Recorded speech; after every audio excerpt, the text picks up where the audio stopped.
ভাৰত শক্তিশালী হ'ব।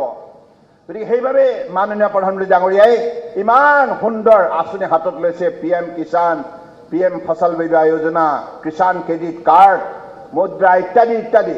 আৰু আনকি শ্ৰমিক ৰাইজৰ যাতে উপাৰ্জিত ধন, শ্ৰমিক ৰাইজৰ বাবে চৰকাৰে, ৰাজ্য চৰকাৰে, কেন্দ্ৰীয় চৰকাৰে প্ৰণয়ন কৰা বিভিন্ন আঁচনিৰ ধন যাতে শ্ৰমিক ৰাইজৰ হাতলৈ আহে শতকৰা 100%, তাৰ বাবে DBT অৰ্থাৎ 55 কোটি বেংকৰ একাউণ্ট যোৱা 11 বছৰে অপেন কৰা হ'ল, খোলা হ'ল। অৰ্থাৎ এই 55 কোটি মানুহক কংগ্ৰেছৰ কাৰ্যকালত সম্পূৰ্ণৰূপে এই বেংকিং ব্যৱস্থাৰ পৰা বিৰত ৰাখিছিল। সেইকাৰণে ৰাষ্ট্ৰ দুৰ্বল আছিল। আজি আপোনালোকে ভাবিব নোৱাৰাকৈ চৰকাৰৰ পুঁজি শক্তিশালী কৰিছে। প্ৰতিজন শ্ৰমিকৰ একাউণ্টত যদি 500 টকা, 1000 টকা, 200 টকাও থাকে, সেই টকাৰে আপোনালোকে ৰাষ্ট্ৰ শক্তিশালী কৰাৰ কামত আপোনালোকে উল্লেখযোগ্য অৱদান আগবঢ়াইছে। গতিকে পৰম শ্ৰদ্ধা ৰাইজ, আমি গাঁও হওক, চাহ বাগিচা, চহৰ, সকলো স্থানে পাহাৰ, ভৈয়াম, সকলো স্থানতে বসবাস কৰা লোকে আমি আমাৰ শক্তি বৃদ্ধি কৰাৰ যাত্ৰাত চৰকাৰৰ যিখিনি অৱদান আছে, সেই অৱদানৰ ফলশ্ৰুতিত আজি আমি নিজকে শক্তিশালী বুলি উপলব্ধি কৰিছোঁ, অনুভৱ কৰিছোঁ। আৰু আমাৰ আত্মবিশ্বাস বৃদ্ধি হৈছে।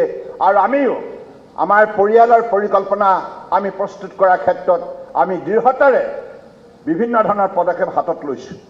গতিকে মই ভাবোঁ যে এইখন ৰাষ্ট্ৰ ভাৰতবৰ্ষক বিশ্বৰ গুৰু হিচাপে, বিশ্ব শ্ৰেষ্ঠ ৰাষ্ট্ৰ হিচাপে গঢ়ি তোলাৰ মাননীয় প্ৰধানমন্ত্ৰী ডাঙৰীয়াই যি সংকল্প গ্ৰহণ কৰিছে, এই সংকল্পক সিদ্ধি কৰিব লাগিব। এই সংকল্পক আমি বাস্তৱায়িত কৰিব লাগিব। গতিকে এই সংকল্পক বাস্তৱায়িত কৰিব লগা হ'লে কেন্দ্ৰীয় ৰাজ্য চৰকাৰে হাতত লোৱা প্ৰতিখন আঁচনি সফল ৰূপায়ণৰ বাবে পৰম শ্ৰদ্ধা ৰাইজে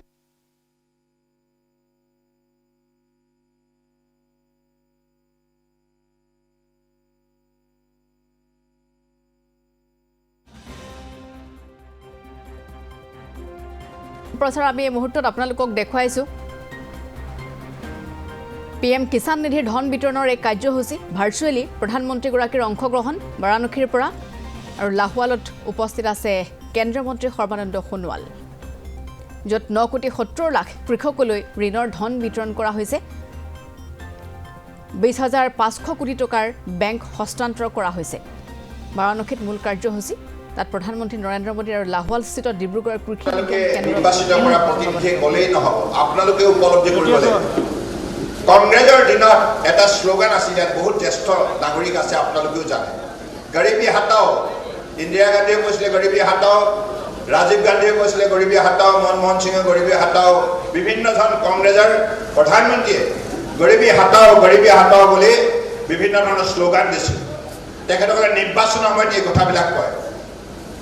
কিন্তু দৰিদ্ৰ নিৰ্মূলকৰণৰ বাবে কেনে কাৰ্যসূচী আঁচনি হাতত ল'ব লাগিব, এই ক্ষেত্ৰত কংগ্ৰেছ সম্পূৰ্ণৰূপে নিমাহ। 55 বছৰৰ কাল ৰাজত্ব কৰাৰ পাছতো এটা দৰিদ্ৰ পৰিয়ালক তেখেতসকলে সামাজিক নিৰাপত্তা দিব নোৱাৰিলে, অৰ্থনৈতিক উন্নয়নৰ তেখেতসকলে এটা বাতাবৰণ সৃষ্টি কৰি দিব নোৱাৰিলে। কিন্তু মাননীয় প্ৰধানমন্ত্ৰী ডাঙৰীয়াই যিমানবিলাক আঁচনি ল'লে, সেৱা, সুশাসন, গৰীব কল্যাণ,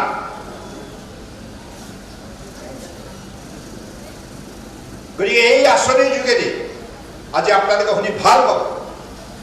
ঘৰ বনালে, লেট্ৰিন বনালে, আৰু বিনামূলীয়া বিজুলী দিলে, ৰন্ধন গেছ দিলে, ৰাস্তা পদূলি দিলে, চিকিৎসাৰ কাৰণে বিভিন্ন আঁচনি দিলে, আৰু বিভিন্ন ধৰণৰ উপাৰ্জনৰ ক্ষেত্ৰত আমাৰ মহিলা আত্মসহায়ক গোটৰ যোগেদি আপোনালোকক শক্তিশালীভাৱে আৰ্থিক সহযোগিতা আগবঢ়ালে। এই সকলোবিলাক আঁচনি মিলাই আজি তাৰিখত আপোনালোকে শুনি ভাল পাব, 25 কোটি মাননীয় প্ৰধানমন্ত্ৰী নৰেন্দ্ৰ মোদী ডাঙৰীয়াৰ দূৰদৰ্শী নেতৃত্বৰ বাবে, দৰিদ্ৰ জনগণৰ প্ৰতি থকা শ্ৰদ্ধা ভক্তিৰ বাবে তেখেতৰ কাৰ্যকালত বিভিন্ন আঁচনিবিলাক সফল ৰূপায়ণ হোৱাৰ ফলত 25 কোটি দৰিদ্ৰ জনগণ দৰিদ্ৰ সীমাৰেখাৰ তলৰ পৰা আজি মুক্তি পালে আৰু তেখেতসকলৰ আৰ্থিক অৱস্থা শক্তিশালী হ'ল। 25 কোটি মানুহ হ'ব লগা হ'লে কিমানখন ৰাষ্ট্ৰ, আমাৰ চুবুৰীয়া ৰাষ্ট্ৰবিলাকত 25 কোটি মানুহ নায়েই। গোটেই ইউৰোপৰ 16খন ৰাষ্ট্ৰ মিলালে 45 কোটি হয়, গোটেই আমেৰিকা যুক্তৰাষ্ট্ৰ মিলালে 35 কোটি হয়। 25 কোটি এখেতসকলে জীৱনত বহু সংগ্ৰামৰ মাজেৰে এসাঁজ খাই এসাঁজ নোখোৱাকৈ আছিল, কিন্তু মাননীয় প্ৰধানমন্ত্ৰী ডাঙৰীয়াই সেই দৰিদ্ৰজনৰ তেখেতসকলৰ হৃদয় আত্মনাত উপলব্ধি কৰি তেখেতসকলৰ বাবে আঁচনি প্ৰণয়ন কৰি আজি অন্নমুঠি নিশ্চিতভাৱে প্ৰদান কৰাৰ লগে লগে অন্যান্য আন্তঃগাঁথনি অৱস্থা গঢ়ি তোলাৰ বাবে আজি 25 কোটি মানুহে আৰ্থিকভাৱে সবল হ'ল। তেখেতসকলৰ জীৱনলৈ আজি হাঁহি বিৰিঙিছে, কাৰণ তেখেতসকলে এতিয়া জীৱনক লৈ বহুত সুন্দৰ সপোন দেখিবলৈ সক্ষম হৈছে। গতিকে এনেধৰণে মানৱ দৌৰীৰ প্ৰধানমন্ত্ৰী নৰেন্দ্ৰ মোদী ডাঙৰীয়াই গোটেই ভাৰতবৰ্ষতে এটা আমূল পৰিৱৰ্তন অনাৰ বাবে আমি আজি এইখন সভাৰ পৰাই নৰেন্দ্ৰ মোদী ডাঙৰীয়াক আন্তৰিকতাৰে কৃতজ্ঞতা জ্ঞাপন কৰিব লাগিব, কাৰণ আমি সকলোৱে খেতিয়কৰ পৰিয়াল।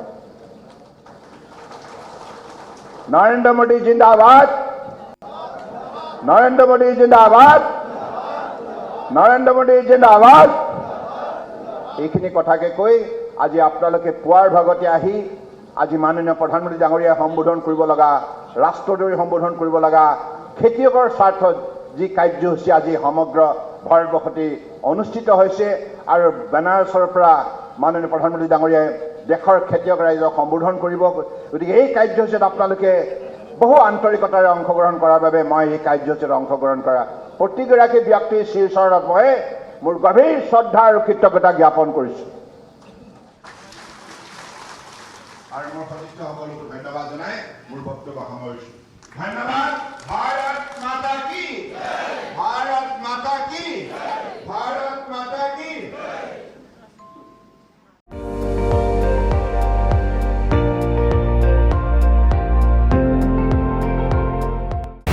আপুনি চাই আছে ND24, সৰ্বশ্ৰেষ্ঠ নহয় সৰ্বোত্তমৰ দৌৰ।